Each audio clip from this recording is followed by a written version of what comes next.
pay last year's. Ah, the 80s and 90s. The age of retro video games, radical commercials, bright colors, loud sounds, and HIV/AIDS. Acquired immune deficiency syndrome, or AIDS, started as an exclusively gay disease. This depression of the immune system can lead to a rare form of cancer, Kaposi sarcoma, which shows up as those purplish spots. We, as a society, tend to look back on this age with rose-colored glasses for the pop culture elements. But in reality, it was a deadly time to be openly queer in the United States. HIV/AIDS was spreading like wildfire across the country and was demonized as a disease that could only affect gay men. Republicans were using the disease to fearmonger to their demographics. Ronald Reagan was purposely ignoring our community's cries as he continued to push legislation that hurt us. And LGBTQ rights activists like Marsha P. Johnson were being silenced. While we wouldn't see rights gain for LGBTQ plus people for many years to come, and hell, at the time of this video we still don't have very many, queer people began being seen in an open way through entertainment. Usually this would involve a gay or lesbian character in a sitcom episode where the moral was that being gay is alright, like with the Golden Girls. But in 1996, we got a Broadway musical that changed everything. This is Rent, the musical for people who don't like musicals. Rent was the first ever mainstream piece of media to predominantly feature characters who were LGBTQ+, including a drag queen, a gay couple, a lesbian couple, and a bisexual woman. The show also heavily focused on the treatment of people with HIV/AIDS earlier in the decade. For those who do not know, Rent was a Broadway musical adaptation of a 19th century opera called La Bohème, but renamed all the characters, featured original music, replaced the setting of 1830s Paris with 1990s New York City, and replaced the disease of tuberculosis with HIV/AIDS. The basic plot outline is still the same, with a group of starving artists struggling to survive amidst poverty and disease in a large city. The musical went on to become one of the longest running shows in Broadway history, playing over 5,000 performances between January of 1996 and September of 2008. It also earned several accolades and awards, including winning Best Musical at the 1996 Tony Awards. And Rent hasn't slowed down one bit over the last 26 years, recently ending a successful 20th anniversary tour across North America, being adapted into multiple languages, having a pro shot release of the final Broadway performance, which is the performance we'll be looking at today, being adapted into a live special for the Fox channel in 2017, and being adapted into a feature film in 2005 starring much of the original Broadway cast. It's safe to say that Rent is one of the most iconic Broadway musicals of all time, a status that will never truly go away. So like, why do I not think it's very good? You what? You just got canceled. You were the chosen one! Okay, Broadway community, hold your horses. Allow me to make one thing clear before I continue talking about it. I love Rent.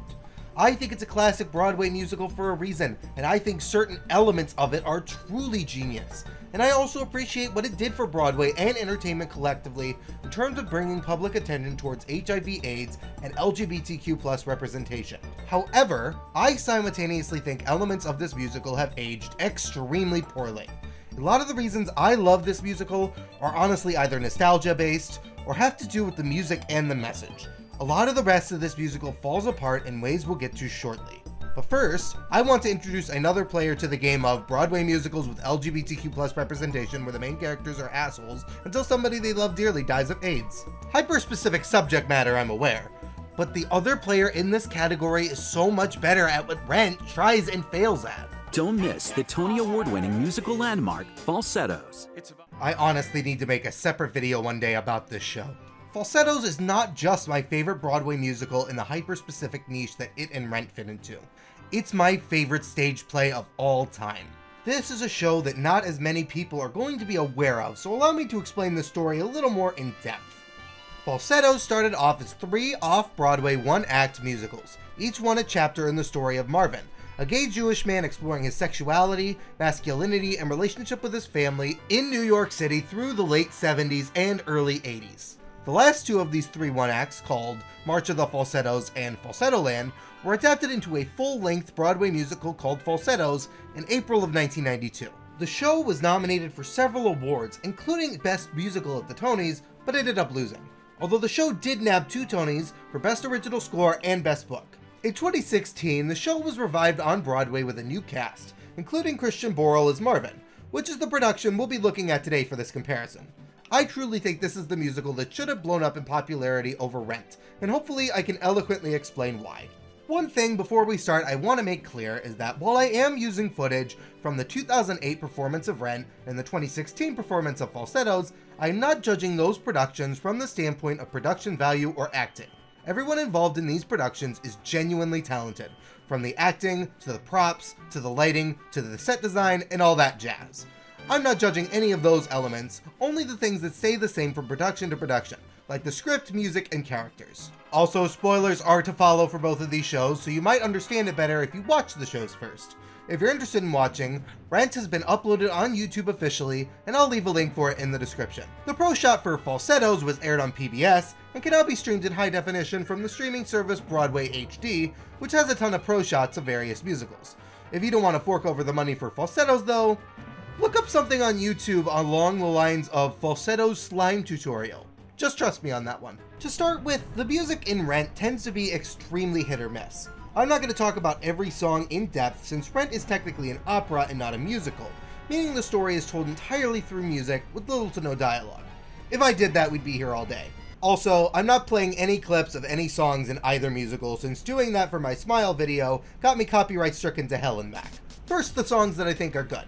The titular opening song is one that I don't like as much as I once did, although it's not bad either. I think it's a pretty good opening to the musical. One song, Glory, has a brilliant use within the story. It perfectly encapsulates Roger's situation as an artist living with AIDS. Another Day is used multiple times throughout the story as a musical motif, and it's amazingly uplifting while also facing the harsh realities of living. The early use of I Should Tell You is also great, and that iconic line, No Day But Today, originates from this song. The chromatic harmonies and overlapping melodies in Will I, combined with the somber lyrics and tone, bring tears to my eyes. Santa Fe is okay. Not my favorite song in the musical, but it gets the job done for certain to set up more of Collins and Angel, and it's not bad. I'll Cover You is such a sweet love song that wins me over every time, and when it comes back later at Angel's funeral, it really hits hard. I had the privilege of seeing Rent on its 20th anniversary tour with a friend, and we were both crying at the reprise of the song. I Should Tell You is also a great love song between Mimi and Roger where they admit to each other that they have AIDS, and it has a great groove to it, even though it's sandwiched between a song that's honestly really fucking terrible and I hate it and I don't want it to exist. Seasons of Love is a great Act 2 opener, and I can understand very easily why it's the most iconic song from the show. Without You is a song that makes you feel as if the whole earth has stopped, even though the song is about life going on despite death. Fantastic song. What You Own is a pretty catchy song that helps Roger and Mark get back on track for the story. And the whole finale is pretty good, especially Your Eyes and the use of Roger's guitar riff he had been working on throughout the whole show. Also, somewhat off topic, but at the end of this recording of Rent, the original Broadway cast comes out to meet the new Broadway cast, and they sing Seasons of Love together, the two casts do. And that's a really cute moment, and I really love it. Sorry to the majority of Rent fans out there, but that is the only consistently positive thing I have to say about this show, is some of the music. Now onto the bad stuff. Light My Candle is an extremely awkward song in terms of lyrics, and I don't feel much of a connection forming between Roger and Mimi. I think the lyrics and Mimi's antics feel forced, and musically the song doesn't do much for me. Today For You is fucking terrible in terms of instrumentation and the characterization of Angel. The song has an extremely loud and grating feel to it, and introducing Angel as a character who gets paid to kill people's dogs is, in fact, weird. Tango Maureen is underdeveloped instrumentally, and honestly, the fact that the only potentially bisexual character in the show is portrayed as an overly flirtatious cheater really bugs me. Everything Maureen does in her live performance is cringy. Everything. I understand this is the intention, but that doesn't make it more pleasant to watch. Then there's La Vie Boheme Parts A and B. I really don't like this thing. Musically, it's okay, but the nonsensical and random nature of the lyrics is annoying as hell. The song has a decent message, but it gets drawn out in lyrics like mucho masturbation. And honestly, the whole part where they're talking leading into I Should Tell You just gets on my nerves. It can be a very empowering song at times, with lyrics like actual reality, act up, fight AIDS. But for the most part, this song just confuses and frustrates me. And Take Me or Leave Me sums up my entire problem with the relationship between Maureen and Joanne. extremely unhealthy and manipulative fighting that never gets explored in depth beyond this song and is usually played off as a joke. I'm sorry to anyone out there who still thinks that Rent is a masterpiece, but I just don't think that it's musically as sound as many other people tend to think. I understand there is a lot going on musically that is very complex between some of the songs, like repeating motifs and chord progressions, to signal certain moments happening or approaching, and I appreciate the work Jonathan Larson put into this show for that. But it doesn't mean much to me unless most of the songs are excellent, and the songs in Rent unfortunately don't do that for me anymore. This is of course in contrast to the more consistent excellence of the soundtrack to Falsettos. Like Rent, Falsettos can be classified as an opera, and as such I can't go over every song in depth here, but I'll touch on some of the ones I think serve similar functions in the story to some of the songs in Rent that I discussed. While I think that the titular song in Rent is an opening that's good but not great, Four Jews in a Room Bitching from Falsettos is a song that's better just from the title alone. I think it's a catchier song than Rent, and I think it's funnier and is better at introducing the characters. The track following it, meant to introduce the intentions of the characters, is a combination of two songs called Tight Knit Family and Love is Blind. Tight Knit Family is entirely sung by Marvin, but is very clear and concise in terms of what he wants and expects from his family. Love is Blind introduces the rest of the characters and does so in very funny ways. Thrill of First Love is a much funnier toxic homosexual romance song than Take Me or Leave Me, and what makes it better is that the toxicity in the relationship is addressed and explored deeply. I'm Breaking Down is just fucking iconic. It has no Rent equivalent, I just wanted to bring attention to it. The Games I Play is a much better song about a character leaving the story than What You Own, and builds on the motif of games established throughout the musical. While not quite as iconic as Seasons of Love, Falsetto Land is an excellent Act 2 opener in its own right, and any song that opens with the line homosexuals before making fun of the Reagans wins my heart immediately. A Day in Falsetto Land is excellent at strengthening all three relationships in the show at the same time. What More Can I Say is one of the best love songs in any musical, and what immediately follows it makes it so much more powerful. Holding to the Ground is an excellent song about trying to maintain a sense of normalcy when the world is crumbling around you. Unlikely Lovers is perhaps the best love song in any musical, and the fact that it's simultaneously sung by a gay couple and a lesbian couple at a time when fighting between those two communities was rampant is so incredible, and those harmonies make me cry. You Gotta Die Sometime is such a soul-crushing number about imminent death that gets my heart all nice and sinking when preparations for the waterworks with What Would I Do? What Would I Do is perhaps my favorite musical number of all time. It is a beautifully tragic number about a gay man losing the love of his life to HIV/AIDS, with the lyrics giving the underlying implication that he too has the disease. I might have cried at Angel's death in Rent, but I bawled my eyes out at Wizard's death in Falsettos, in a way I never thought a stage musical could make me do so. It is the perfectly tragic ending to such a perfectly tragic story about how HIV/AIDS tears communities and families apart. It is simply wonderful. The music in Falsettos is of a consistently superb quality, and I could honestly go in depth about how powerful every single track is. It's a simply masterful musical from the standpoint of music composition, and William Finn is brilliant for his dedication to his work. There's another thing I want to point out about these two musicals. Rent has moments where it feels a little bit disingenuous. There are slurs occasionally thrown around in the musical numbers, and many of the characters feel stereotypical, especially Angel and Maureen. This might be because Jonathan Larson, may his memory be a blessing, was not queer. At least, not openly. Even though he had extremely close ties with people in the LGBTQ+ community, there's ultimately something about queer people writing queer characters that can never truly be replicated. And for the cisheads listening, I'm not saying you can't write queer characters, I'm just saying you gotta be careful. This is why I think William Finn, the creator and composer of Falsettos, managed to avoid these stereotypes. Finn is Jewish and openly gay, and wrote a musical about a ton of characters who are Jewish and openly gay. I think for that reason, the characters in Falsettos seem much more believable and fleshed out. Speaking of which, let's get to the characters a little more in depth. Look, guys, look. It's one of my greatest achievements. Shitty character. Ha ha ha. The characters in Rent are honestly my biggest problem with it. The only character with a notable amount of depth and development throughout the story, in my opinion, is Roger. He starts off being someone who hasn't left home in about a year due to contracting HIV/AIDS and his girlfriend killing herself for it. By the end of the show, he's fully in love with Mimi, has the confidence to step outside, and has dedicated his song he's been working on to Mimi as she's dying with Your Eyes.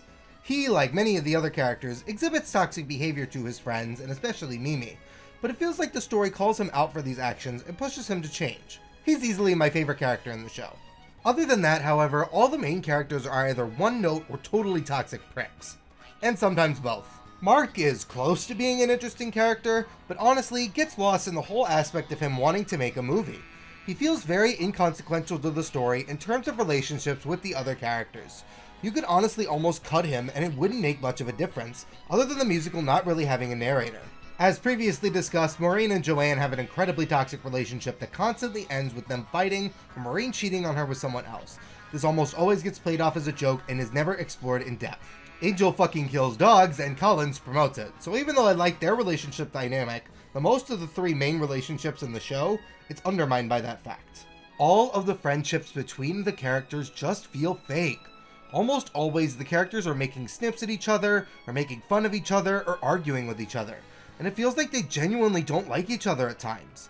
They're supposed to be a close-knit group of friends who found each other and love each other, but the group almost never feels like this. Then you have Falsettos, where there are also toxic relationships. But here's the thing about Falsettos. The only character who is severely toxic in this way is Marvin. This helps because that overwhelming negativity is put into one character and is evaluated, rather than toxic behavior coming from every character and allowing it to pass for the most part. Marvin has an overbearing element of fragile masculinity to his character.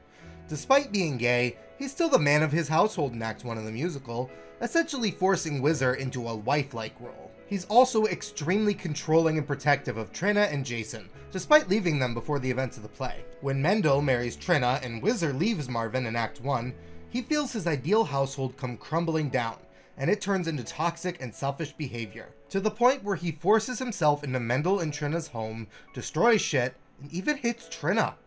It's an abusive moment that makes you really hate Marvin. But the musical is aware of the fact that you should hate Marvin there, and explores the relationships between the characters with the excellent I Never Wanted to Love You song. And Marvin's behavior is reprimanded. He doesn't get Whizzer back for over 2 years, and is only allowed visitation rights with Jason on the weekends. The rest of the characters definitely have morally gray moments, but none of them are outright abusive in the way that Marvin is to his family in Act 1. Act 2 is about Marvin growing up and realizing his mistakes. As illustrated in the song, It's About Time. He focuses in this act on becoming a better father to Jason and a better partner to Whizzer, which is what makes it so much more tragic when Whizzer dies.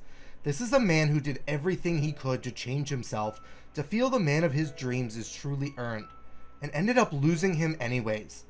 This decision to make the ending of the musical sad, to accompany the sad subject material, is what helps the message stick, in my opinion. That's the final comparison between Rent and Falsettos I want to make, is the implications of death and the ending. In Rent, there is a character who dies of AIDS, that being Angel, and her funeral scene is great, it's a tearjerker. But I feel like the finality of that death is squandered. Rent is very much a musical about living with AIDS despite the impending death that will come, and takes place a decade after Falsettos, when more information about the disease was known. It tries to encourage people with AIDS to live as happily as they can before they die, while also acknowledging that death is inevitable. But then they bring back Angel for the final instance of No Day But Today in the finale? I guess to make it so the whole cast can sing the line together, but I think it's strange and undermines the message of Angel's funeral. I think it would have been stronger had Angel not come back out and stayed off stage until curtain call. Overall, AIDS is a deadly disease that can tear apart entire communities and families in ways that cannot be healed. This is why I prefer the ending to Falsettos. The AIDS death in Falsettos doesn't happen halfway through the second act, but rather at the very end. The sentiment you walk away with is different than the awe-inspiring tone you walk away with after watching Rent. You walk away crying, knowing the family in Falsettos is one of many throughout this country and this world. It sticks with you and inspires you to change things. I know many people will argue the ending to Rent also inspires change. And for this reason, I'm saying that this argument is much more personal preference than it is something that Falsettos does well versus something that Rent does poorly. But for me, the message stuck way harder with Falsettos, especially since, unlike Dog Killer, I think Whizzer is a great character and a good person who genuinely didn't deserve this or anything bad. Especially that final haunting line, "Will never leave me," in the reprise of Falsetto Land that follows What Would I Do? A line that will forever send chills down my spine, where Mendel says to the audience, "Lovers come and lovers go. Lovers live and die fortissimo. This is where we take a stand. Welcome to Falsetto Land."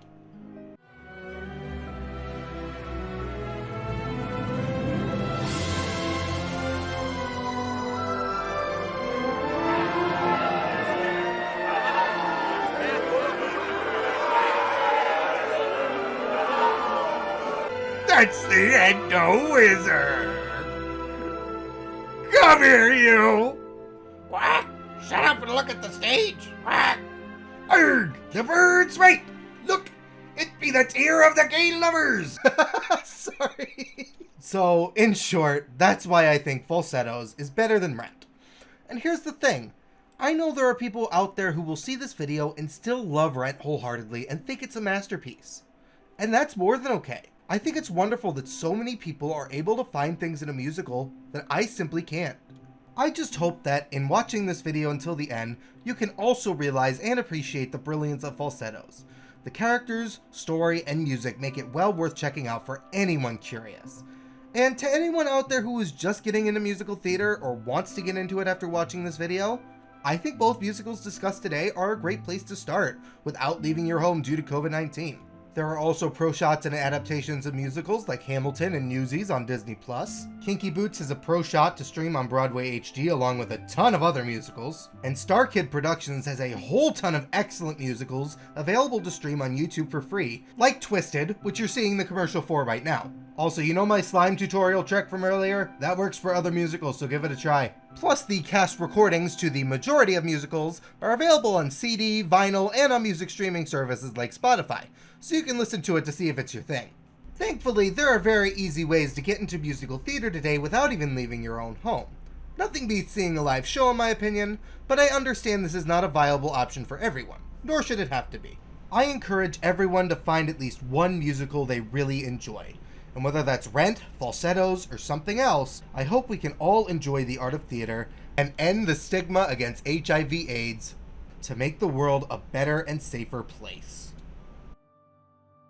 And I have been Daisy. I talk about various different types of media like theater and music and video games and TV and movies. So if you want to see video essays from a trans woman about those kind of things, you could definitely hit subscribe.